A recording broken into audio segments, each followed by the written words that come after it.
اس آیت کا منشا سمجھنے کے لیے اسی سورہ کی آیت 97 پیش نظر رکھنی چاہیے، جس میں فرمایا گیا ہے کہ بدوی عرب کفر و نفاق میں زیادہ سخت ہیں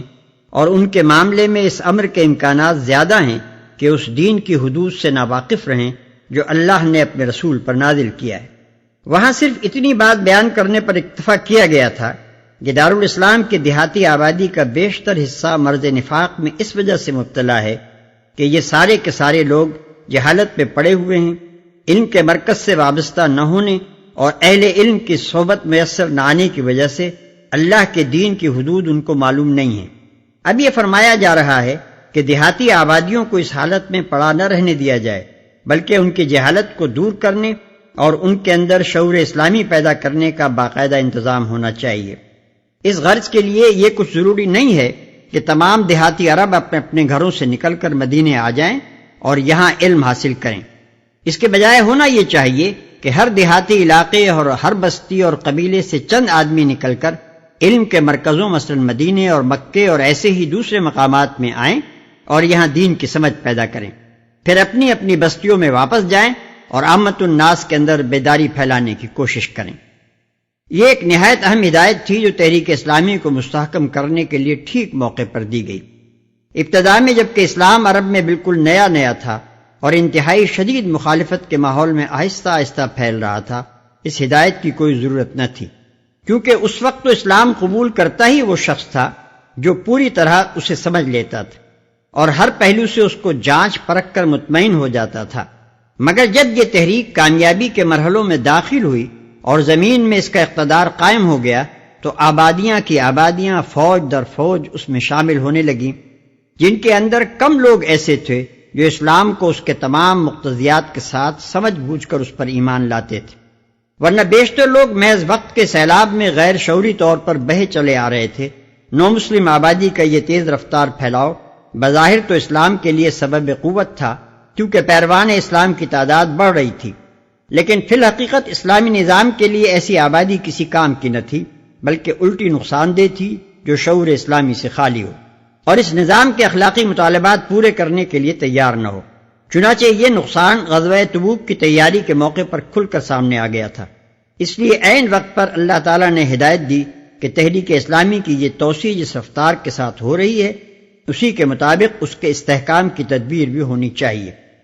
اور وہ یہ ہے کہ ہر حصہ آبادی میں سے چند لوگوں کو لے کر تعلیم و تربیت دی جائے، پھر وہ اپنے اپنے علاقوں میں واپس جا کر عوام کی تعلیم و تربیت کا فرض انجام دیں،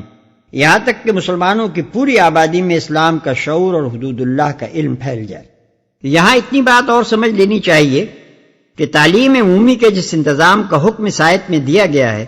اس کا اصل مقصد عامت الناس کو محض خواندہ بنانا اور ان میں کتاب خوانی کی نوعیت کا علم پھیلانا نہ تھا، بلکہ واضح طور پر اس کا مقصد حقیقی یہ متعین کیا گیا تھا کہ لوگوں میں دین کی سمجھ پیدا ہو اور ان کو اس حد تک ہوشیار و خبردار کر دیا جائے کہ وہ غیر مسلمانہ رویہ زندگی سے بچنے لگیں۔ یہ مسلمانوں کی تعلیم کا وہ مقصد ہے جو ہمیشہ ہمیشہ کے لیے اللہ تعالیٰ نے خود مقرر فرما دیا ہے، اور ہر تعلیمی نظام کو اسی لحاظ سے جانچا جائے گا کہ وہ اس مقصد کو کہاں تک پورا کرتا ہے۔ اس کا یہ مطلب نہیں ہے کہ اسلام لوگوں میں نوشت و خواند اور کتاب خوانی اور دنیاوی علوم کی واقفیت پھیلانا نہیں چاہتا، بلکہ اس کا مطلب یہ ہے کہ اسلام لوگوں میں ایسی تعلیم پھیلانا چاہتا ہے جو پہلے بیان کردہ مقصد تک پہنچاتی ہو، ورنہ ایک ایک شخص اگر اپنے وقت کا آئنسٹائن اور فرائیڈ ہو جائے لیکن دین کے فہم سے عاری اور غیر مسلمانہ رویہ زندگی میں بھٹکا ہوا ہو تو اسلام ایسی تعلیم پر لعنت بھیجتا ہے۔ اس آیت میں لفظ لیتفقہوا فی الدین جو استعمال ہوا ہے، اس سے بعد کے لوگوں میں ایک عجیب غلط فہمی پیدا ہو گئی ہے، جس کے زہریلے اثرات ایک مدت سے مسلمانوں کی مذہبی تعلیم بلکہ ان کی مذہبی زندگی پر بھی بری طرح چھائے ہوئے ہیں۔ اللہ تعالیٰ نے تو تفقہ فی الدین کو تعلیم کا مقصود بتایا تھا، جس کے معنی ہے دین کو سمجھنا، اس کے نظام میں بصیرت حاصل کرنا، اس کے مزاج اور اس کی روح سے آشنا ہونا، اور اس قابل ہو جانا کہ فکر و عمل کے ہر گوشے اور زندگی کے ہر شعبے میں انسان یہ جان سکے کہ کون سا طریق فکر اور کون سا طرز عمل روح دین کے مطابق ہے۔ لیکن آگے چل کر جو قانونی علم اصطلاحاً فقہ کے نام سے موسوم ہوا اور جو رفتہ رفتہ اسلامی زندگی کی محض صورت بمقابلہ روح کا تفصیلی علم بن کر رہ گیا، لوگوں نے اشتراک لفظی کی بنا پر سمجھ لیا کہ بس یہی وہ چیز ہے جس کا حاصل کرنا حکم الہی کے مطابق تعلیم کا منتہائی مقصود ہے، حالانکہ وہ کل مقصود نہیں بلکہ محض ایک جزو مقصود تھا۔ اس عظیم الشان غلط فہمی سے جو نقصانات دین اور پیروان دین کو پہنچے ان کا جائزہ لینے کے لیے تو ایک کتاب کی وسعت درکار ہے،